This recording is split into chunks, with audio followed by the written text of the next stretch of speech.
Manipur की पाक चावल खंड नब्बे का कोई मपांगल कर दिया के हो चुकी है दौरे कोई की इरी पाक का स्कोर होट पर नब्बे की मल ले रही है बको अनों को मयूर सोहन दिया के अनों को मयूर सोहन नब्बे की जमकता मणिपुर इमा से खंड नब्बे की जमकता के दौरे लम्सांग कुंचत नम्बर मथौ तारे ना मयाम से लिखत तो की पाउडर से पूरे का लाख बनी ना ऐ आहान बदा स्माइट जगे बको की तम छिबा कुतंग लांसीबा सही तरह कुताकपा I think 19 के थोक की बचे सही तरह कुताकपा से कोई क्वाइटली को तम छिबा कुतंग लांसीबनी कोई मते मुदरो बनी कोई मते मांगरो बनी को अदुना मदुगी मतुंग तारकपदा कोई से होजिक अमुक कुतंग लांसीबनी थोक अमुक थोएदना थोएको भया आइगी इरै पागिन थम्बिरम्बा आइगी लंदमने न यापिरम्बा थांग पायरगा खुदाई खोंदाई सेटगा पेदोरे खुनिंग सुचुक लाउना काइबा खोंगुप तोंगबा इपाई पुसिंदुना नंगी नरमनी नंगी लेपाकनी कोइना पिरमी से मसी फाउ अखोइना नाकपा ngamdre अखोइना नाकपा ngamde मणिपुर कनबा ngamde हौजे मैम खमिरमगनी अदुना मैतैगी लमसे नोंगमगी पिक्सलकपदोंग तौरेबको अदुननी ngasi अखोइना मयामसे निकप थोसी अखोइ पुल्लसीना खोलाउ लाउरेसे सि अखोइ थोथरी अखोइ कंदोंना मैतै सनम पागल सोदरेइनो सिनिको लाकुइसे मयाम खमिरो मैतै याम कलमी केदोरे मैतैना लोमो वारे कुकी सिंगना इलमी नागा सिंगना इलमी अकै ग्रुप सिंगना इलमी अखोइना कुल्लु हाबा मफमदा बोय कुल्ली लेपु हाबा मफमदा लेपी हौजिकति कैदौरे लांसंगरे हौजिकति मतमदि कलमी हौजिकति कैदौरे अखोइ सोले से कैदौरे खुदम लेरे को मयाम पुनमक आई पंद्रसु यारे कुकी सिंगी लांदादा अखोइ पुनमक लांजेनरे हौजिक नत्रा मैतै सिंगा कप्पी यही पाक कल्लू आयना ताबीर रोज में पप्पू की बना कर लाउरी इंडिया दा लाउरी दा खंगा अखोई में कल्लू हाब्रे इंडिया दा लाकरा इंडिया रे कन्नंग अमरा नमते को जो बाबा करे के सखरे अखोई अथो बने ले में हम काय सखरे मणिपुर कनाल कल्ली होई सिने बको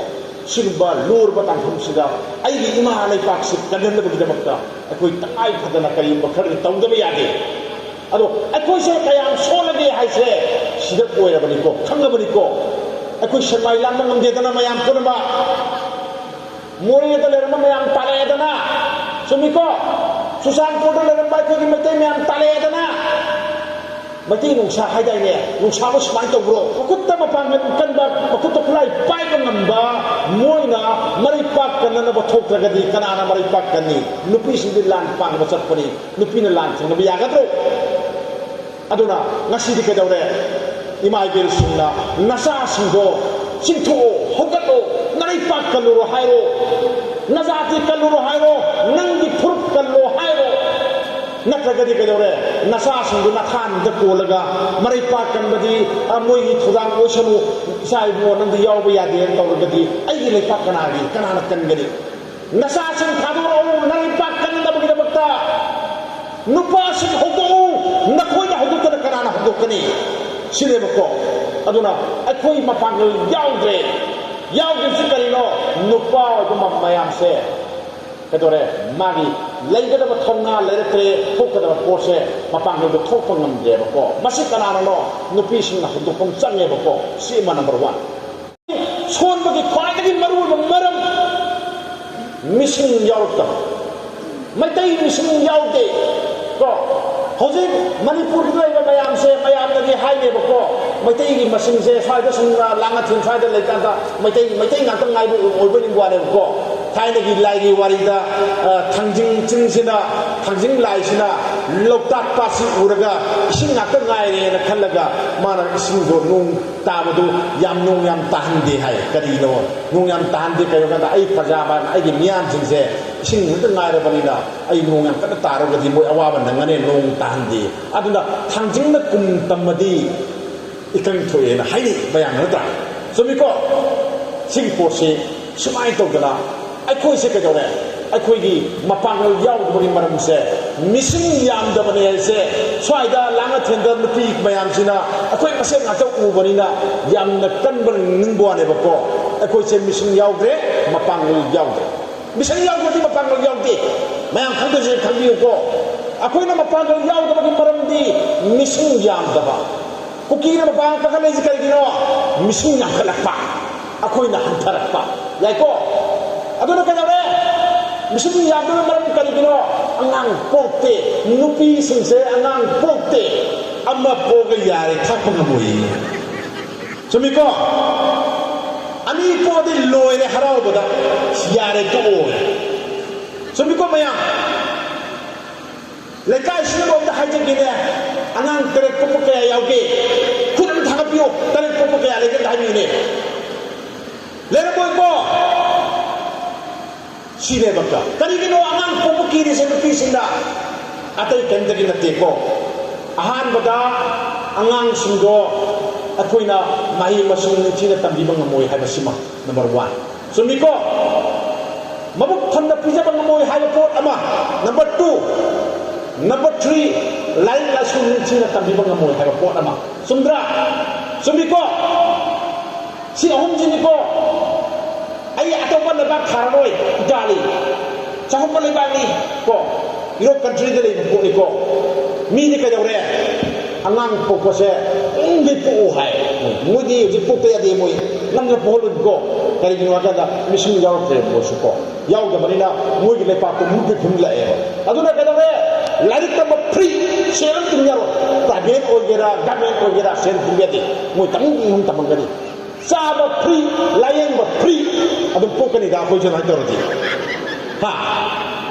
ꯑꯩꯈꯣꯏꯁꯨ ꯑꯩꯁꯨ ꯑꯉꯥꯡ ꯌꯥꯝ ꯄꯣꯛꯍꯧꯗꯦꯕ ꯀꯔꯤꯒꯤꯅꯣ ꯍꯥꯏꯀꯥꯟꯗ ꯑꯩꯁꯨ ꯀꯤꯕ ꯑꯃ ꯐꯥꯎꯈꯤꯌꯦꯕ ꯀꯃꯥꯏꯅ ꯇꯧꯅ ꯑꯉꯥꯡ ꯁꯦꯝꯗꯣꯏꯅꯣ ꯍꯥꯏꯕ ꯄꯣꯠ ꯑꯃ ꯅꯠꯇ꯭ꯔꯥ ꯑꯉꯥꯡ ꯁꯦꯝꯕꯒꯤ ꯊꯧꯗꯥꯡꯁꯤ ꯀꯩꯗꯧꯔꯦ ꯒꯃꯦꯟꯅ ꯑꯣꯏꯇꯥꯔꯒꯗꯤ ꯀꯩꯗꯧꯅ ꯑꯩ ꯑꯉꯥꯡ ꯄꯣꯛꯗꯣꯏꯅꯣ ꯁꯤꯅꯤ ꯆꯨꯝꯃꯤꯀꯣ ꯑꯗꯨꯗꯤ ꯑꯩꯈꯣই ꯀꯔꯤ ꯍꯥꯏꯇꯥꯔꯦ ꯑꯩꯈꯣꯏ ꯃꯌꯥꯝ ꯄꯨꯜꯂꯁꯤ ꯈꯣꯡꯆꯠꯁꯤꯒ ꯂꯣꯏꯅꯅ ꯑꯩꯈꯣꯏ ꯀꯩꯗꯧꯔꯦ ꯃꯤꯁꯤꯡ ꯍꯦꯟꯒꯠꯅꯕꯒꯤꯗꯃꯛꯇ ꯑꯩꯈꯣꯏ ꯑꯉꯥꯡ ꯌꯥꯝꯅ ꯄꯣꯛꯇꯕ ꯌꯥꯗꯦ ꯑꯉꯥꯡ ꯁꯦꯝꯕꯒꯤ ꯊꯧꯗꯥꯡ ꯃꯃꯥ ꯃꯄꯥ ꯑꯩꯈꯣꯏꯅ ꯑꯣꯏꯔꯣꯏ ꯒꯃꯦꯟ ꯅꯣꯏꯅ ꯑꯣꯏꯌꯨ ꯁꯤ ꯍꯥꯏꯐꯝ ꯊꯣꯛꯇꯕ꯭ꯔꯥ ꯑꯩꯈꯣꯏ ꯂꯦꯝꯅ ꯂꯥꯏꯔꯤꯛ ꯇꯝꯍꯜꯂꯨ ꯑꯉꯥꯡ ꯃꯌꯥꯝꯁꯤꯡ ꯌꯥꯏꯀꯣ ꯑꯩꯈꯣই ꯄꯨꯛ ꯊꯟꯅ ꯄꯤꯖꯧ ꯅꯝꯕꯔ 2 ꯅꯝꯕꯔ 3 ꯀꯩꯗꯧꯔꯦ ꯑꯩꯈꯣꯏꯒꯤ ꯑꯅꯥ ꯂꯥꯌꯦꯡꯁꯦ ꯂꯨꯄꯥ ꯑꯃꯗ ꯇꯤꯡꯍꯟꯒꯅꯨ ꯑꯩꯅ ꯌꯦꯡꯕ ꯗꯣꯛꯇꯔ ꯑꯃꯗ ꯌꯦꯡꯍꯜꯂꯨꯗ ꯇꯦꯁ ꯇꯧꯕꯒꯤ ꯑꯃꯨꯛ ꯂꯧ ꯁꯣꯝ ꯅꯥꯀꯟꯗꯅ ꯍꯥꯏꯅꯦꯕꯀꯣ ꯆꯤꯐ ꯃꯤꯅꯤꯁꯇꯔꯒꯤ ꯍꯛꯁꯦꯜꯒꯤ ꯇꯦꯡꯕꯥꯡꯅꯦꯅ ꯍꯥꯏꯅꯦꯕꯀꯣ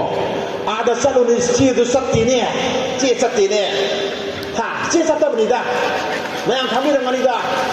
ꯀꯩꯗꯧꯔꯦ ꯑꯗꯨꯒꯤꯗꯨꯗꯤ ꯑꯩꯈꯣꯏꯒꯤ CMHTꯒꯤ ꯀꯥꯔꯗꯁꯤꯗ ꯌꯥꯎꯗꯦ ꯑꯗꯨ ꯇꯦꯁ ꯇꯧꯕꯩꯗꯤ ꯌꯥꯎꯗꯦ ꯑꯣꯄꯔꯦꯁꯟꯒꯤ ꯌꯥꯎꯗꯦ ꯑꯗꯨꯒꯤ ꯌꯥꯎꯗꯦ ꯅꯠꯇ꯭ꯔꯥ ꯑꯗꯨꯅꯦꯕ ꯇꯧꯔꯤꯁꯦ ꯑꯗꯨꯒꯤ ꯃꯌꯥꯝꯁꯤꯡꯁꯦ ꯑꯩꯈꯣꯏ ꯒꯃꯦꯟꯅ ꯄꯨꯊꯣꯛꯄꯤꯕ ꯇꯥꯕꯅꯦꯕꯀꯣ ꯑꯗꯨ ꯄꯨꯊꯣꯛꯎ ꯍꯥꯏꯕ ꯇꯥꯕ ꯅꯠꯇ꯭ꯔꯣ ꯑꯗꯨꯗꯤ ꯀꯩꯗꯧꯔꯦ ꯑꯗꯨ ꯍꯥꯏꯕꯗꯤ ꯍꯧꯖꯤꯛ ꯂꯩꯔꯤꯕ ꯃꯃꯥꯡꯗ ꯄꯥꯜꯂꯤꯕ ꯒꯃꯦꯟꯁꯤꯗ ꯍꯥꯏꯕ ꯌꯥꯒꯗ꯭ꯔꯥ ꯑꯩ ꯊꯥꯖꯗꯦ ꯑꯩ ꯑꯣꯏꯗꯧ ꯃꯥꯟꯗꯦ ꯑꯩ ꯈꯪꯉꯦꯕꯀꯣ ꯑꯩꯈꯣꯏꯁꯦ ꯃꯌꯥꯝ ꯈꯪꯉꯦꯕꯀꯣ ꯑꯩ ꯒꯃꯦꯟꯁꯤꯁꯨ ꯆꯩꯖꯔꯔꯣꯏ ꯑꯗꯨꯒ ꯃꯃꯥꯡꯗ ꯄꯥꯟꯕꯁꯨ ꯆꯩꯖꯔꯔꯣꯏ ꯑꯗꯨꯕꯨ ꯑꯩꯅ ꯍꯥꯏꯗꯕ ꯌꯥꯗꯕ ꯑꯃꯗꯤ ꯂꯩ ꯑꯅꯧꯕ ꯌꯥꯑꯣꯜ ꯑꯃ ꯇꯉꯥꯏ ꯐꯗꯦ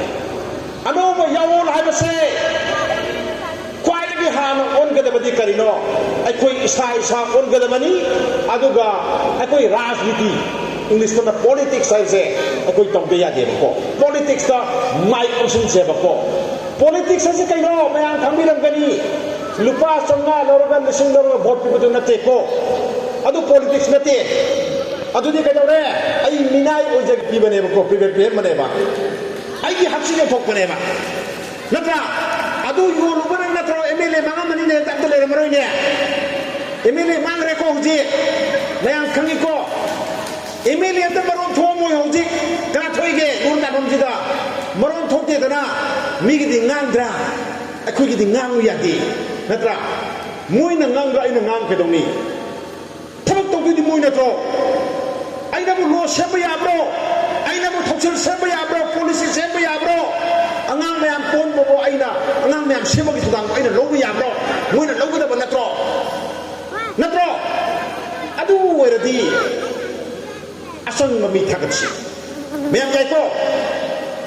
khut thanganasi asang mami thagatsi lupa chamna pilga bo thadaroi lupa lisinde pangtharoi anova on ba parage khoi sigi kholau se law ngasi thunga ko mayam na nongmai pari se karigino atai kaimta gi nati mayam khambirang gani leipa kangadaba miyam kangadaba moina miyam kande natra kan mangambrane asana phalla koi kan ngambrane ngamdi ko pulis commando la koi kan dibrane ngamdi ko kadare mayumda thabak surga legedaba mama pa gi mateng pang legedaba na ha kaya na ujik naw chen daga makutan ngoi pai ga leiri se ni nisnya khai la amna to je la amse thabak surga de ai economy kari faroi ngaucek arga chali nongmai pairi labuk lamang da yari adu ada mamin mayam ama semaga khulai ka luk mayam ama thori yai ko sa da bi ya de do thak da bi ya de do aduna dimara khangam de hojik mayam jina nai bada ba ko moy nai ba sida loire amarom danam sikana thon mono gamin thon bari natra moina kambirang taragadi akoi kadong waruni moina kandabadi natro akoi masi awaba nangise aigi iripa aigi manipur kanbagi thodang sabo miyam na lawada bra game na lawada bra amta haina sinenta moida sinagra ba natro akoi da wi akoi mayam akoi natra adu kadore akoi mayam sigi maut silidi ai amak kadar singra emili amana singra sigisu emili ama kakra singra bare natro masi kaya maru oi na dudi akoi mayam mo mahut silaga chaliga mido kaya maru oi aduga ayoraga english phaning turi ngangba akoi phur yonba ha century yai do mayam khangi ko century yai ba english ngangba adugum bodu akoi na kamai to na dusing bane thang to no mo chine ba ko yaro oi ba aduna kadore akoi hauji kadore culture se saitare culture su yadre apun basu leitaba ko adu corruption sanja thunja sina adagi matik wange ko mayang khabirang gani thabak amata gamena niom chumna hape se matagi daba kuire ko moi masinda de dum hai ko shira ta lawdi na ko jo dum hai upai le dabari na amta lawdabadi na kari na kada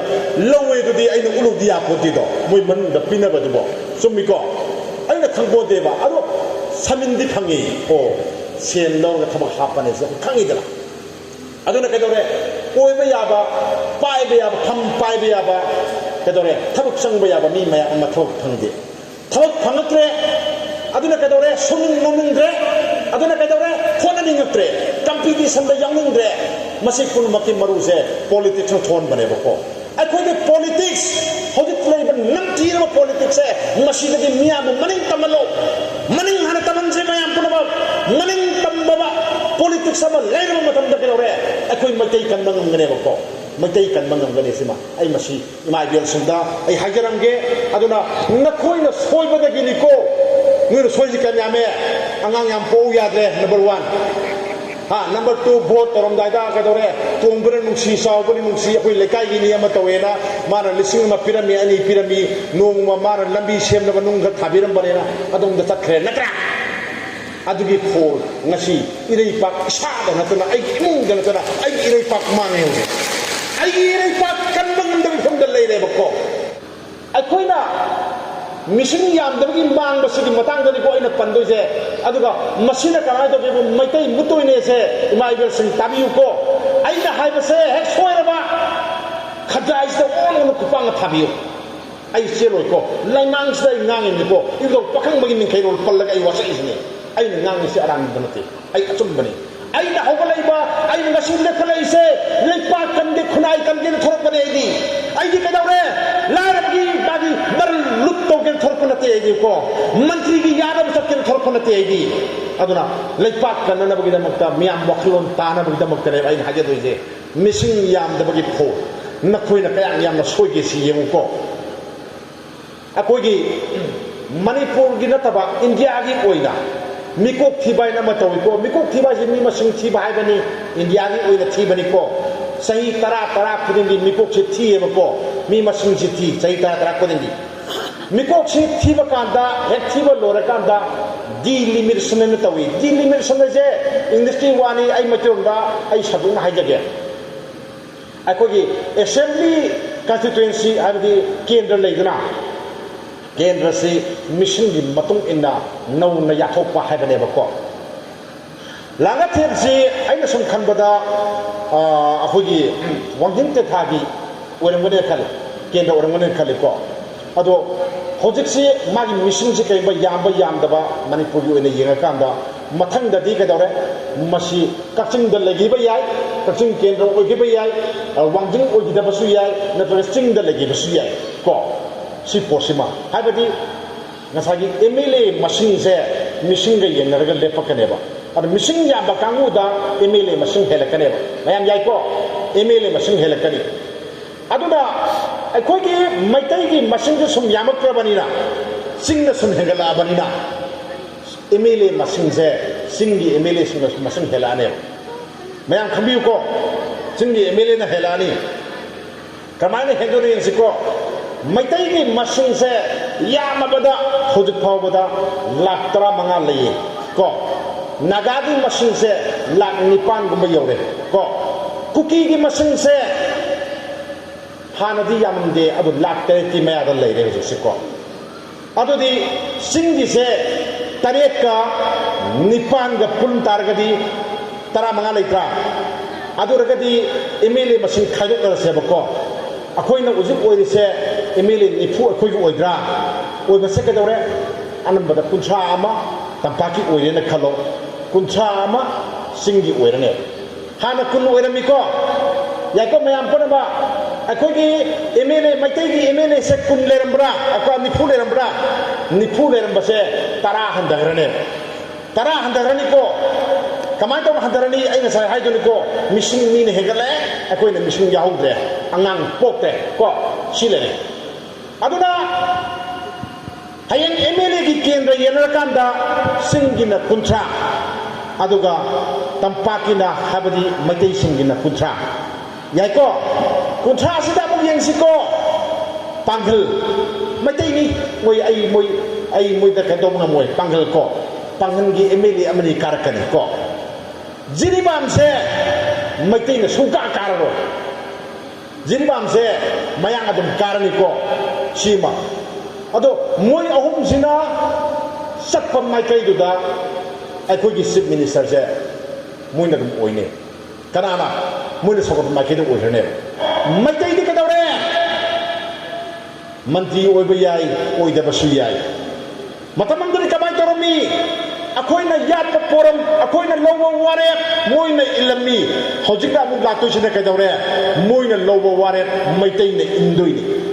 को माबिन खंबियु को मैतै की सिमिसा उरोय को नय मयाम उरोय को नय मयाम अंगां पोकदे तोरिनसि को सिनि मतम अमददि कदरे माबिन सिनि बियो को तुमाई बसेंदु खंबिय बयारंगनी तुमाई सुपाय अम लोकपा अमखक लोकपा इसिं सावदना अम तौदना लोकपा याबना संपाय अम लोकपा इमुंगदो मचा तरा मरि पोए को मचा तरा मरी पोप लाइला सुनसना हितबा खुनिंग गाय मयामदो मनप सोब मयामदो मदुन मणिपुर कलमिनेबको अमम तपोपा नि नखा नुंदा मनीदो योक्सरि नसा मयामदो अमम पोक मयामदो अदुन मणिपुर कनगम देदना याइदना कनगम देको हौजिक तुदोरे हौजिक तवरानी मसंग थिरानी को parliament लाउथोखरे 2026 ngasi 2024 yore dana 5-6 sahi ani da ngaire ada delimitation tawne haire sahi ani gi manungda maitai gi MLA nifu oiram base maitai gi MLA kaya da kuncha da handara ane ko aduna chief minister oirero MLA masing yaudre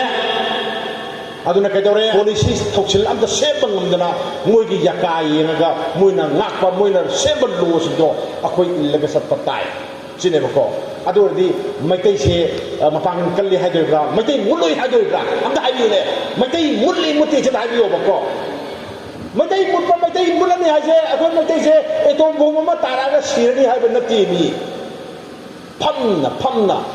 ꯂꯦꯞꯅ ꯑꯩꯈꯣꯏꯁꯦ ꯀꯩꯗꯧꯔꯦ ꯍꯤꯡꯕꯒꯤꯅꯦ ꯃꯍꯥꯎ ꯑꯃꯠꯇ ꯌꯥꯎꯗꯅ ꯅꯣꯏ ꯀꯔꯤꯝ ꯇꯧꯉꯝꯃꯣꯏꯗꯣꯏꯅꯦꯕ ꯍꯧꯖꯤꯛꯅ ꯄꯥꯡꯒꯜ ꯀꯜꯂꯤ ꯍꯥꯏꯁꯤꯗꯤ ꯀꯩꯗꯧꯔꯦ ꯍꯥꯏꯕ꯭ꯔꯥ ꯄꯣꯂꯤꯇꯤꯀꯦꯜ ꯄꯥꯋꯔꯁꯦ ꯑꯩꯈꯣꯏ ꯈꯨꯠꯇ ꯂꯩ ꯍꯧꯖꯤꯛ ꯑꯩꯈꯣꯏ ꯈꯨꯠꯇ ꯄꯣꯂꯤꯇꯤꯀꯦꯜ ꯄꯥꯋꯔ ꯂꯩ ꯅꯈꯣꯏ ꯃꯌꯥꯝꯅ ꯁꯥꯎꯔꯁꯨ ꯏꯟꯊꯣꯛꯑꯁꯨ ꯃꯑꯣꯡ ꯆꯨꯝꯗꯅ ꯇꯧꯔꯁꯨ ꯂꯩꯄꯥꯛꯀꯤ ꯋꯥꯔꯦꯞ ꯂꯧꯕꯗꯤ ꯃꯣꯏ ꯃꯌꯥꯝꯅ ꯂꯧꯕ ꯉꯝꯃꯦ ꯃꯣꯏ ꯃꯌꯥꯝꯅ ꯂꯧꯗꯣꯏ ꯅꯠꯇ꯭ꯔꯣ MLA ꯃꯌꯥꯝꯅ ꯂꯧꯗꯣꯏ ꯅꯠꯇ꯭ꯔꯣ ꯃꯣꯏ ꯃꯌꯥꯝꯅ MLA ꯃꯌꯥꯝꯗꯨꯅ ꯋꯥꯔꯦꯞ ꯂꯧꯕꯗꯨ ꯅꯤꯌꯣꯝ ꯆꯨꯝꯅ ꯂꯧꯕꯤꯌꯨ ꯍꯥꯏꯕꯗꯨꯅ ꯑꯩꯈꯣꯏ ꯈꯣꯜꯂꯥꯎ ꯑꯣꯏꯖꯕꯩ ꯋꯥꯅꯤꯗꯅ ꯅꯣꯏ ꯊꯕꯛ ꯇꯧꯗꯦ ꯍꯥꯏꯕꯗꯨꯅ ꯑꯩꯈꯣꯏ ꯈꯣꯜꯂꯥꯎ ꯑꯣꯏꯖꯕꯩ ꯋꯥꯅꯦꯕꯀꯣ ꯆꯨꯝꯃꯤꯀꯣ ꯁꯤꯅꯦꯕ ꯇꯧꯔꯤꯁꯦ ꯑꯗꯨꯅ ꯑꯩꯈꯣꯏꯅ ꯊꯥꯒꯠꯆꯈꯤꯕ ꯅꯨꯡꯁꯤꯔꯕ ꯑꯩꯈꯣꯏꯒꯤ MLA ꯃꯌꯥꯝꯁꯤꯡꯗो ꯑꯗꯨꯗꯤ ꯀꯩꯗꯧꯔꯦ ꯉꯁꯥꯏꯒꯤ ꯄꯥꯔꯇꯤꯒꯤ ꯊꯧꯔꯤꯅ ꯃꯉꯛ ꯁꯝꯗ ꯍꯨꯛꯈ꯭ꯔꯦ ꯑꯗꯨꯒ ꯚꯣꯂꯤꯕꯣꯜ ꯂꯥꯎꯍꯜꯂꯦ ꯍꯧꯖꯤꯛꯀꯣ ꯃꯉꯛ ꯁꯝꯗ ꯀꯩꯗꯧꯔꯦ ꯉꯁꯥꯏꯒꯤ ꯀꯩꯅꯣꯒꯤ ꯑꯩꯈꯣꯏꯒꯤ ꯃꯣꯏ ꯄꯥꯔꯇꯤ ꯄꯣꯂꯤꯇꯤꯀꯦꯜ ꯄꯥꯔꯇꯤꯒꯤ ꯂꯩꯗꯅ ꯑꯩ ꯑꯇꯩ ꯄꯜꯂꯔꯣꯏ ꯄꯥꯔꯇꯤ ꯃꯌꯥꯝꯒꯤꯅꯦ ꯊꯧꯔꯤꯅ ꯍꯨꯛꯈ꯭ꯔꯦ ꯑꯗꯨ ꯀꯩꯗꯧꯔꯦ ꯃꯃꯥ ꯂꯩꯄꯥꯛ ꯍꯥꯏꯕꯗꯣ ꯑꯩꯒꯤ ꯏꯔꯩꯄꯥꯛ ꯍꯥꯏꯕꯗꯨꯅꯅꯦ ꯇꯨꯡꯗ ꯂꯪꯊꯣꯛꯑꯝꯃꯦꯕꯀꯣ ꯑꯗꯨꯅ ꯀꯩꯗꯧꯔꯦ ꯗꯦꯜꯂꯤꯗ ꯅꯣꯛꯄ ꯀꯥꯟꯗ ꯃꯣꯏꯅ ꯅꯣꯛꯄ ꯉꯝꯖꯔꯦ ꯀꯣ ꯗꯦꯜꯂꯤꯗ ꯊꯧꯔꯝ ꯑꯃ ꯄꯥꯡꯊꯣꯛꯄ ꯃꯇꯝꯗ ꯃꯗꯨꯗ ꯌꯥꯎꯕ ꯐꯪꯉꯗꯤ ꯂꯣꯏꯖꯔꯦ ꯅꯠꯇ꯭ꯔꯥ ꯁꯣꯝ ꯅꯥꯀꯟꯗ ꯌꯨꯝ ꯃꯌꯥꯝ ꯑꯃ ꯃꯩ ꯊꯥꯔꯦ ꯏꯃꯥ ꯃꯌꯥꯝ ꯃꯃꯤꯠꯇ ꯃꯄꯤ ꯇꯥꯔꯤ ꯑꯗꯒꯤꯗꯤ ꯀꯩꯗꯧꯔꯦ ꯅꯧꯔꯕ ꯅꯍꯥ ꯃꯌꯥꯝ ꯑꯃ ꯀꯩꯗꯧꯔꯦ ꯃꯌꯨꯝ ꯂꯩꯇꯗꯅ ꯊꯕꯛ ꯁꯨꯐꯝ ꯅꯣꯝꯐꯝ ꯂꯩꯇꯗꯅ ꯀꯌꯥꯝ ꯋꯥꯅ ꯈꯥꯡꯉꯤ ꯑꯩꯈꯣꯏ ꯍꯧꯖꯤꯛ ꯌꯦꯡꯉꯨꯀꯣ ꯑꯗꯨꯒ ꯑꯁꯣꯝꯗꯅ MLAꯁꯤꯡꯅ ꯀꯩꯗꯧꯔꯦ ꯗꯦꯜꯂꯤꯒꯤ ꯄꯨꯡꯂꯣꯟꯗ ꯖꯒꯣꯏ ꯁꯥꯔꯒ ꯂꯩꯈ꯭ꯔꯦ ꯑꯩꯈꯣꯏꯒꯤ ꯑꯣꯏꯗ꯭ꯔꯦ ꯑꯩꯈꯣꯏꯒꯤ ꯏꯃꯥ ꯂꯩꯄꯥꯛꯀꯤ ꯑꯣꯏꯗ꯭ꯔꯦ ꯏꯃꯥ ꯂꯩꯄꯥꯛꯀꯤ MLA ꯁꯦꯝꯁꯤꯀꯣ ꯃꯌꯥꯝ ꯄꯨꯝꯅꯃꯛ ꯌꯥꯏꯀꯣ ꯑꯅꯧꯕ ꯂꯥꯡꯑꯣꯟ ꯑꯃ ꯑꯩꯈꯣꯏꯒꯤ ꯄꯣꯂꯤꯇꯤꯛꯁ ꯑꯩꯈꯣꯏꯒꯤ ꯃꯅꯤꯄꯨꯔ ꯀꯟꯒꯗꯕ ꯃꯤ ꯁꯦꯝꯁꯤ ꯈꯨꯟꯅꯥꯏ ꯀꯟꯕ ꯉꯝꯒꯗꯕ ꯃꯤ ꯁꯦꯝꯁꯤ ꯀꯣ ꯃꯥꯒꯤ ꯂꯨꯄꯥ 2,000 ꯄꯪꯊꯔꯒꯨꯝꯁꯤ ꯀꯣ ꯌꯨꯝ ꯄꯥꯟꯕꯁꯦ ꯆꯠꯅꯔꯝꯃꯦꯕꯀꯣ ꯒꯃꯦꯟꯒꯤ ꯊꯕꯛ ꯇꯧꯕ ꯆꯠꯅꯗꯦ ꯀꯩꯁꯨ ꯈꯟꯅꯗꯦ ꯂꯧꯅꯗꯦꯕꯀꯣ ꯀꯅꯥꯝꯇꯁꯨ ꯋꯥꯔꯧꯅꯗꯦ ꯑꯗꯨꯒ ꯀꯔꯤ ꯆꯥꯗꯣꯏꯅꯣ ꯀꯔꯤ ꯊꯛꯇꯣꯏꯅꯣ ꯅꯣꯏꯅ ꯅꯧꯅ ꯃꯌꯨꯝ ꯄꯥꯜꯂꯤꯁꯤ ꯑꯣꯏꯁꯦ ꯀꯅꯥꯝ ꯍꯪꯅꯗꯦ ꯀꯜꯆꯔꯅꯤ ꯀꯔꯤꯒꯤꯅꯣ ꯍꯥꯏꯕꯀꯥꯟꯗ ꯅꯨꯄꯥꯁꯨ ꯃꯈꯨꯠ 2 ꯄꯥꯜꯂꯤ ꯃꯌꯨꯝ ꯄꯥꯜꯂꯛꯀꯗꯧꯔꯤꯕ ꯅꯨꯄꯤꯗꯨꯁꯨ ꯃꯈꯨꯠ 2 ꯄꯥꯜꯂꯤ ꯁꯨꯔꯒ ꯅꯣꯝꯃꯒ ꯆꯥꯖꯅꯤ ꯁꯤ ꯅꯠꯇ꯭ꯔꯣ ꯍꯧꯖꯤꯛꯇꯤ ꯁꯨꯅꯤꯡꯗꯦ ꯅꯣꯝꯅꯤꯡꯗꯦ ꯃꯌꯥꯝ ꯄꯨꯝꯅꯃꯛꯁꯤꯡꯁꯦ ꯃꯌꯥꯝ ꯈꯪꯕꯤꯔꯝꯒꯅꯤ ꯁꯨꯅꯤꯡꯗꯦꯀꯣ ꯁꯨꯗꯅ ꯅꯨꯡꯉꯥꯏꯅꯤꯡꯕ ꯃꯤ ꯃꯁꯤꯡ ꯌꯥꯝꯈꯠꯂꯛꯏ ꯀꯣ ꯑꯗꯨꯅ ꯁꯨꯗꯅ ꯅꯨꯡꯉꯥꯏꯅꯤꯡꯕ ꯃꯤꯒꯤ ꯃꯌꯨꯝ ꯋꯥꯡꯈꯠꯂꯒꯗꯤ ꯃꯤ ꯃꯁꯤꯡ ꯌꯥꯝꯈꯠꯂꯒꯗꯤ ꯀꯩꯗꯧꯔꯦ ꯍꯨꯔꯥꯟꯕꯒꯤ ꯃꯁꯤꯡꯗꯨ ꯋꯥꯡꯈꯠꯂꯛ ꯇꯥꯕ sini netro drug karbar to me hegelai se drug laro me hegelai se sini netro akoi mi ata tai dogum sida cooking ata tai dogum se ba akoi asoi baso ti yeng se ba ko akoi gi aran baso ti yeng se ba ko sini ba ko akoi na sa ga bu moi lalom gadro kadam sabi ru lo sinda no no yi anang mayam na sa baso mayam singdo sa to ko to light in ona dana ne manam number to piro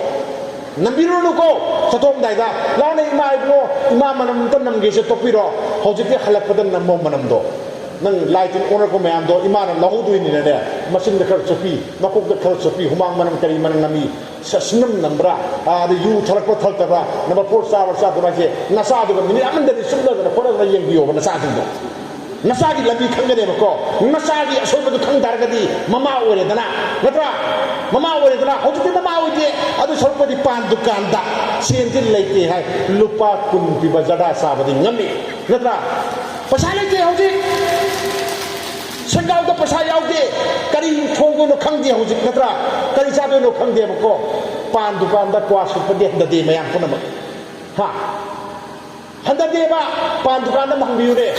Wah sepasmu kaya handarage na biyo handade dum harekane si ekoi na survey to lo rabane ba organization to ba si yam luye ima mayam pun na ba thabak to ba si yam lui sida leiba mayam naha oiba mayam sina moi na khonari si ahing tum do boy sa da boy mayam sigi phona bani angam mateng pang biyo ima email sina thongna hapiu pangal hapiu arai ba kapiu senam sang mani ko moi chali je yam sa khazari sa dia pon tang dia pon ko ana ye gari me yam siki ko anga mateng pang biu ai culture yo wan ta hajaram ge mai bel sunda akoi na sak thongum dai da ka dore sak thongum dai da sing oli ko mayam sing oli ko bima sing ola kanda lore pada sing mun ohum je sing pu da hanjali ko sikari kawi segai lapa kari gira hanjali dudi maram ani ka haige amana kadore aigi tangai khadaba leira kan sinana ba pot amane ko leori pato taseng badi chekphu amada hakadaba ne ba ko aduna tangai khadaba leira kan da thammine ba ko adu gun thammine ba ko sengai la kha jadune ba ko aduna kadore aigi ahlaman laiwa khram ahlaman na culture da kai thanami awaba tarba leipaki awaba tar matamda mama oi na koina ne sengmut ohum numit khudingi sara khudingi hangi bado puthoro aduga katlo mayam gi awaba sida bateng pango hairi ne bako aina mayam dagi pigau sana ne culture na thambira ba sengmut ohum doi mai bel sina puthopiro aduga ne lamsang lapagi sotarba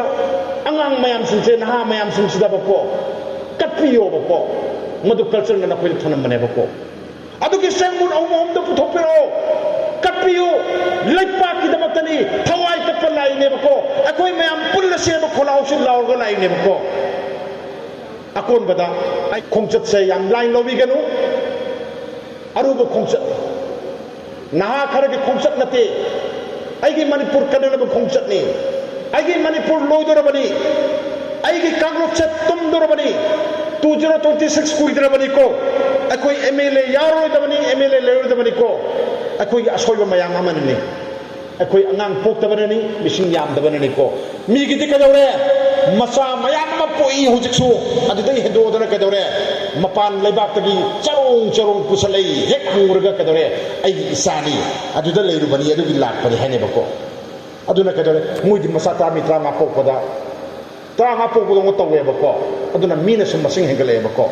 aduna koi da pata mayam ma moina to khale ba ko matai na no no gi mayang kang chale akoi gi leifam le rekre bo je akoi sor hom ma ngam tre bo je ko mitta gi pi tare ba ko ai gi charon suron da ai gi suthang da matai akoi kai da hoga de khalu ba da nungai te ba ko matai kan ba da mayam yaw bi wa ba sindam law jara ga ne ai mayam de kai ni wa thang ni je